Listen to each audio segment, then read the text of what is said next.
Bonjour à tous et bienvenue dans cette théorie de Graham. Je prends ici quelques secondes pour vous annoncer que vous pouvez dès à présent venir en aide à cette chaîne tout en découvrant notre théorie sur le film Collatéral. Il vous suffit d'aller sur notre Tipeee en cliquant sur le lien en description ou en fin de vidéo et de choisir l'une des contreparties où cette théorie est proposée. En plus de notre gratitude, vous pourrez aussi bénéficier de quelques cadeaux supplémentaires.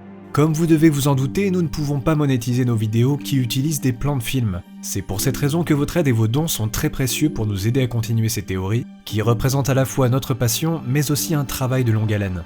Un grand merci à vous, à tous nos tipeurs, et quant à moi, il ne me reste plus qu'à vous souhaiter une excellente séance.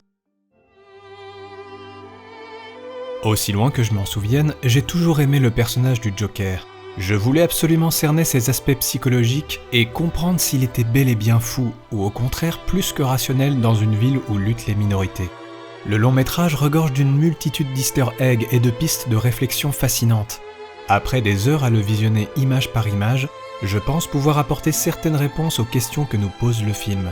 Mais c'est la découverte de justiciers bien cachés et oubliés qui m'a ouvert les yeux sur Batman et la ville de Gotham.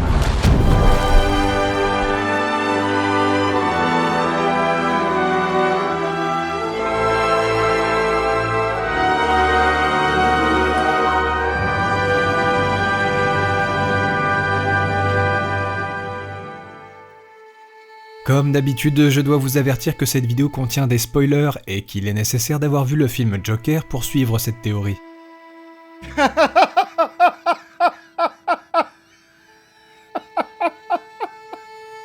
Arthur Fleck est un homme souffrant de troubles mentaux et d'un syndrome le poussant à rire de manière disproportionnée quand il éprouve du stress, de la tristesse ou de la colère.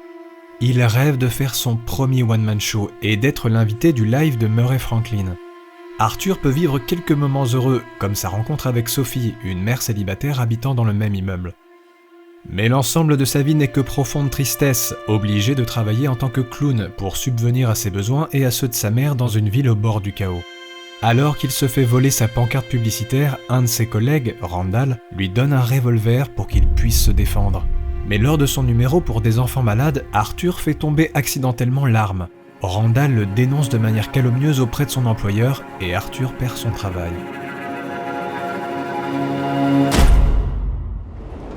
Dans le métro, il est témoin du harcèlement d'une femme par 3 jeunes hommes. Sa pathologie ressurgit et il est pris d'un fou rire. Les 3 hommes l'insultent, puis le frappent.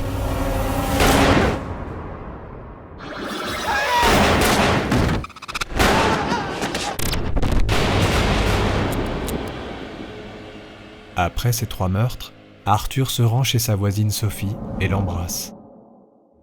Les 3 victimes étant des employés de Wayne Enterprise, Thomas Wayne, candidat à la mairie de Gotham, tient des propos contre les citoyens les plus défavorisés et déclenche alors un mouvement populaire contre les riches. Arthur apprend alors par son assistante sociale qu'il ne pourra plus être suivi psychologiquement ni recevoir ses habituels médicaments, la mairie ayant décidé de cesser de financer l'établissement. Arthur arrive à se produire sur la scène d'un comedy club, le Pogo's, mais malgré le soutien de sa petite amie, son handicap l'empêche de partager la quasi-totalité de ses blagues. Ayant été l'assistante de Thomas Wayne par le passé, la mère d'Arthur, Penny, écrit depuis plusieurs années de nombreuses lettres pour supplier le milliardaire de soulager leurs conditions de plus en plus précaires. C'est en ouvrant l'une de ces lettres qu'Arthur découvre être le fils du célèbre homme d'affaires. Il tente de rencontrer Thomas Wayne et se retrouve nez à nez avec un jeune garçon, Bruce Wayne, avant de se faire congédier par le majordome de la famille. Après la visite de 2 inspecteurs de police enquêtant sur les meurtres du métro, Penny fait un AVC et est hospitalisée. À l'hôpital, les 2 policiers interrogent cette fois Arthur sur ses crimes, mais sans succès. Au chevet de sa mère, Arthur tombe sur le live de Murray Franklin qui diffuse des extraits de sa prestation ratée au Pogo's et le tourne en ridicule. Alors que les manifestations sont de plus en plus violentes, Arthur s'infiltre et parvient à rencontrer Thomas Wayne. Mais ce dernier affirme qu'il n'est pas son père et va même plus loin. Arthur, n'en croyant pas un mot, est pris d'un fou rire avant d'être frappé par Wayne qui lui somme de rester loin de sa famille. Mais un appel change la donne. Murray Franklin, son idole, l'invite à se produire dans son émission. Yeah, that sounds great. C'est en allant à l'asile d'Arkham qu'Arthur aura accès au dossier médical de sa mère qui confirme la version de Thomas Wayne. Il a bien été adopté et Penny l'aurait négligé. En effet, son compagnon de l'époque aurait fait subir des sévices à l'enfant, causant ainsi des séquelles physiques et psychologiques à Arthur. De retour chez lui, il entre dans l'appartement de sa voisine Sophie. Nous comprenons alors que sa relation sentimentale n'était que le fruit de son imagination, un fantasme. Oh my God! What are you doing in here? De retour à l'hôpital, Arthur reproche à sa mère de s'être moqué de lui dès son enfance et l'étouffe avec son oreiller. Alors qu'il se maquille chez lui pour se préparer pour le show, Arthur reçoit la visite de ses anciens collègues Randall et Gary. Le clown assassine sauvagement Randall et laisse partir Gary. Se rendant à l'émission, Arthur est pourchassé par les deux inspecteurs. Il leur échappe en se cachant dans une rame de métro au milieu de manifestants portant des masques de clown. Sur le plateau du live de Murray Franklin, Arthur fait une blague morbide instaurant un certain malaise. Il dévoile alors son implication dans le meurtre des 3 traders. I killed those guys because they were awful. Everybody is awful these days. It's enough to make anyone crazy. Murray Franklin cherche alors à faire culpabiliser le clown et un violent échange verbal s'engage entre les deux hommes jusqu'à déclencher la colère d'Arthur. Arrêté par la police, il se réjouit du chaos qui règne dans les rues de la ville. Soudain, la voiture de patrouille est percutée par une ambulance conduite par des clowns et il est ainsi libéré par les manifestants. Au même moment, Thomas, Martha et Bruce Wayne sortent en trombe d'un cinéma et s'engagent dans une ruelle sombre pour fuir le chaos ambiant. C'est la dernière fois que le jeune Bruce verra ses parents en vie.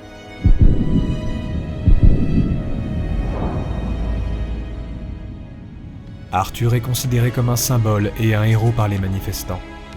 Heureux et acclamé par la foule, il se dessine sur le visage un sourire avec son propre sang, devenant ainsi le Joker. Des années après, on retrouve le Joker menotté à l'asile d'Arkham. Il rit seul d'une blague. What's so funny? Et pour comprendre cette blague, il nous faut remonter dans le temps et découvrir les premières victimes de Gotham.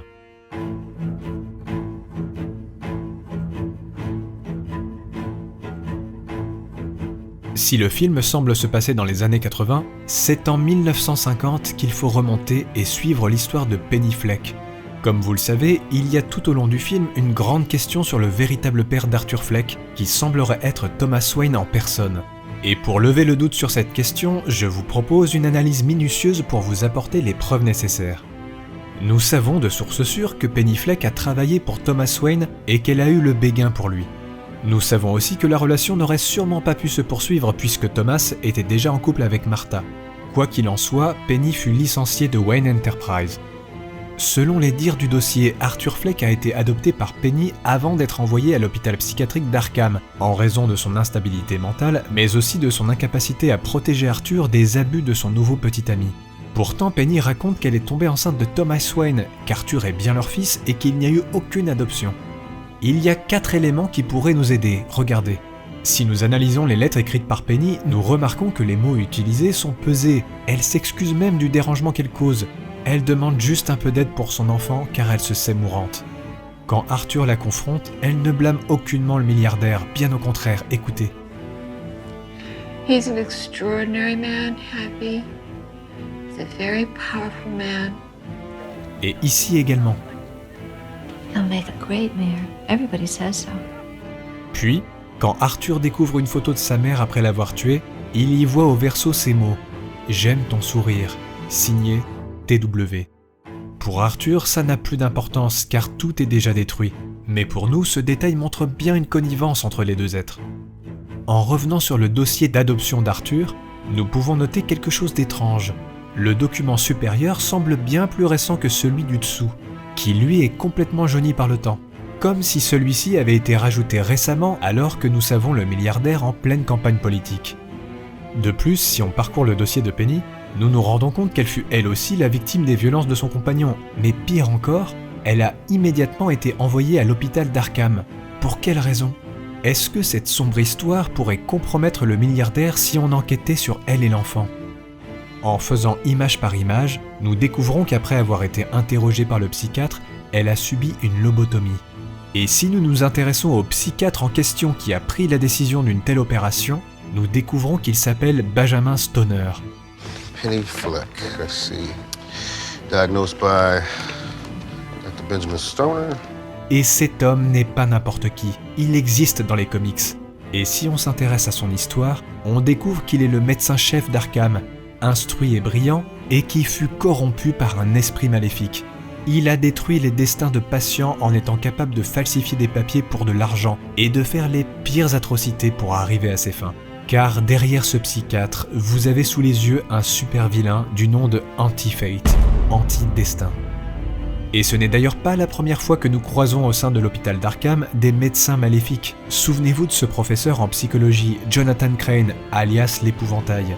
Un homme également rejeté par le passé à cause de son style ringard de rat de bibliothèque.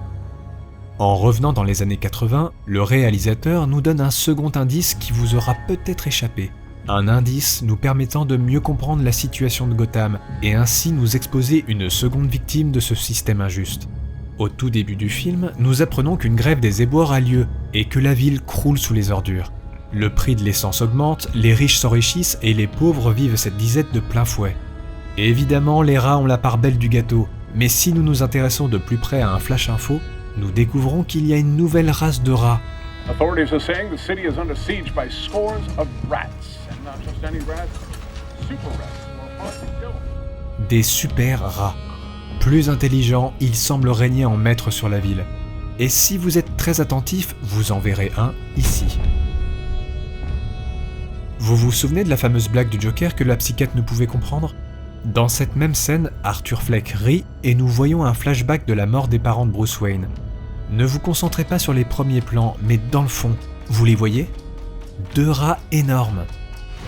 Et c'est en m'intéressant à l'histoire de Gotham que j'ai retrouvé l'histoire de Otis Flanagan. Suite à une altercation qui a mal tourné, Otis est emprisonné pendant une décennie alors qu'il dit avoir agi par autodéfense. Une fois libéré, il souhaite se venger de la société et établit une base dans les égouts. Otis y apprend à communiquer avec les rats et à les former. Aidé par ses amis rongeurs, il kidnappe et enferme les personnes responsables de sa condamnation, membres du jury, juges, témoins et policiers. On l'appelle le Ratcatcher. À l'origine, cet homme n'était pas mauvais. Il fut injustement emprisonné, tout comme Penny. Et cette injustice, ces inégalités, elles sont présentes partout dans cette ville qui suit ce qui semble être une interminable dépression.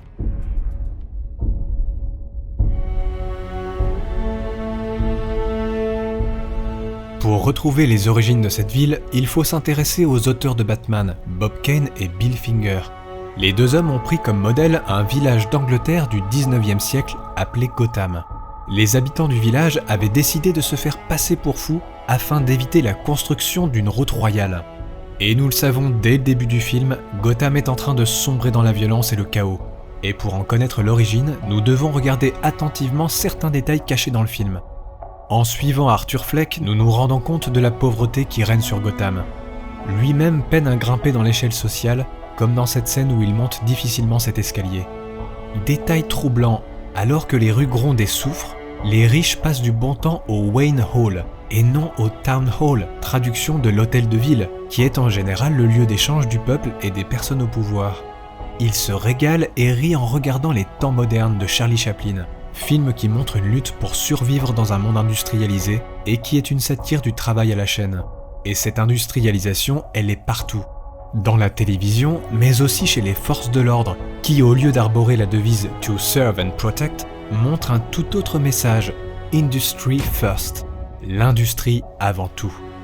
Sans aucune protection, la pauvreté, la violence et les maltraitances feront rage et de nombreux enfants en feront les frais, comme Arthur Fleck.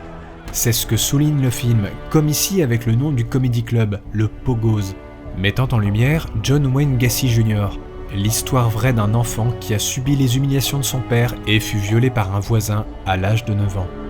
À l'âge adulte, il deviendra un clown meurtrier du même nom que le club. Ou encore ici avec cette chanson.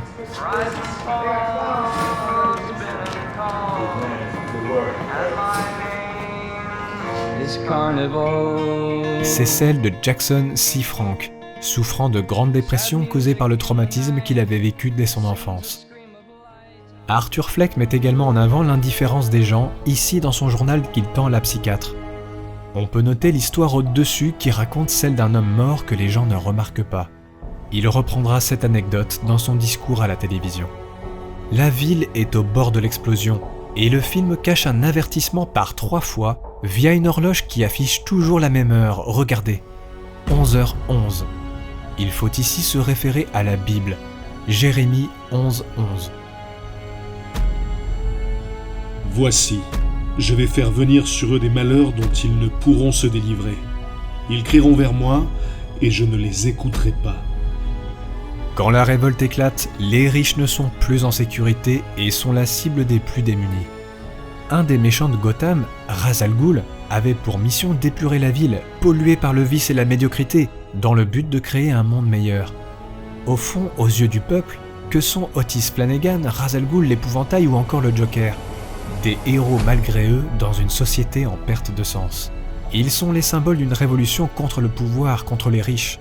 Ils deviennent les porte-paroles de la misère sociale. Et c'est pour ça que je peux vous dire que Sophie est encore en vie à la fin du film. Arthur Fleck ne tue que les gens qui lui ont fait du mal d'une manière ou d'une autre, et Sophie ne lui a jamais fait de mal. Tous subissent le système injuste de Gotham, et l'histoire d'Arthur Fleck est avant tout l'histoire d'une transformation en un symbole. Une transformation divisée en plusieurs étapes, numérotées et bien cachées dans le long métrage.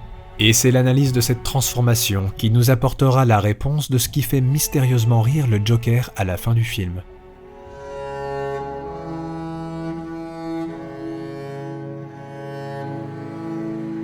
Le film s'articule autour de 4 étapes clés, celle d'une métamorphose. Les premiers signes de cette métamorphose arrivent ici. Arthur est heureux et écrit de la main droite, ici aussi. Mais la suite de cette blague qu'il complète plus tard est bien plus sombre et il l'écrit de la main gauche. Il tue également de sa main gauche. Tout comme la larve, Arthur Fleck effectue une première mue dans cette magnifique scène.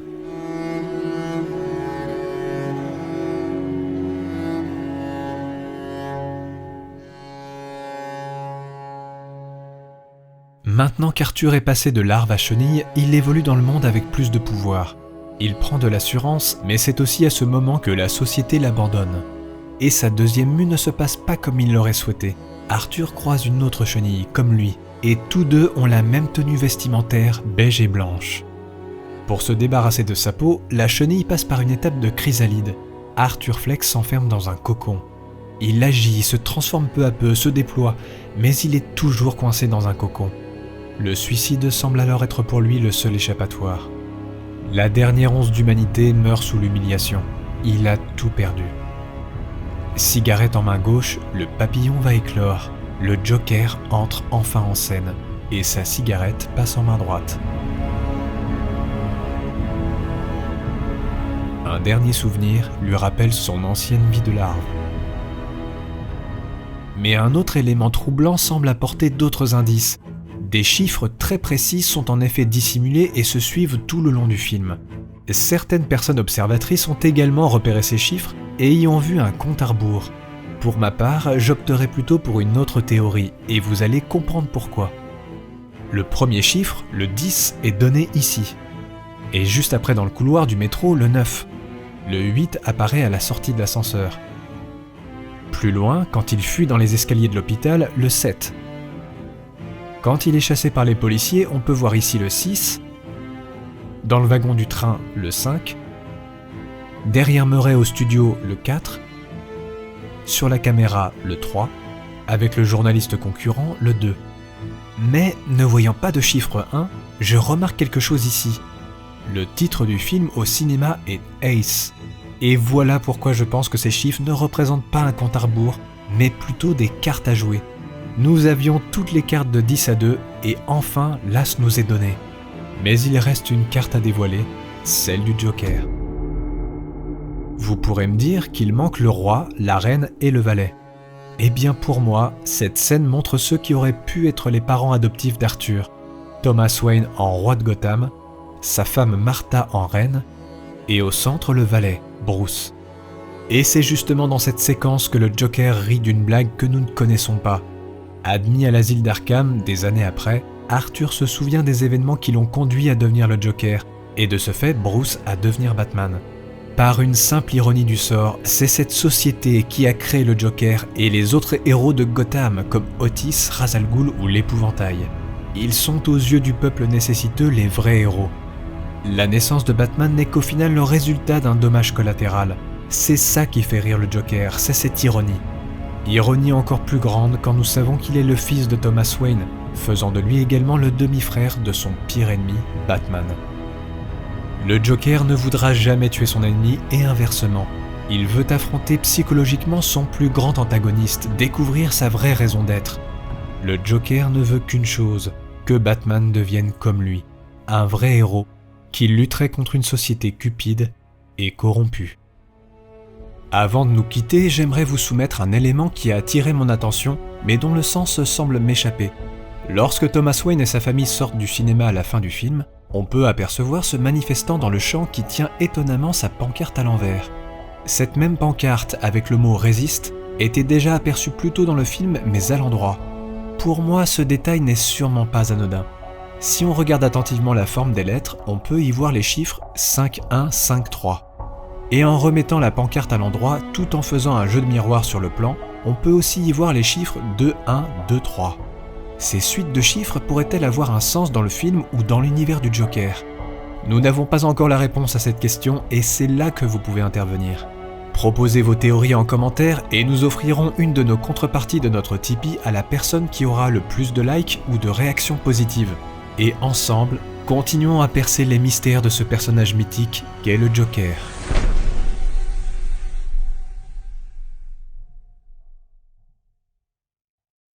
Merci d'avoir regardé cette vidéo. Comme d'habitude, n'hésitez pas à en parler et à la partager autour de vous. On vous attend nombreux sur les commentaires, mais aussi sur notre Tipeee pour nous donner un petit coup de pouce. En attendant, on vous donne rendez-vous bientôt pour une prochaine théorie.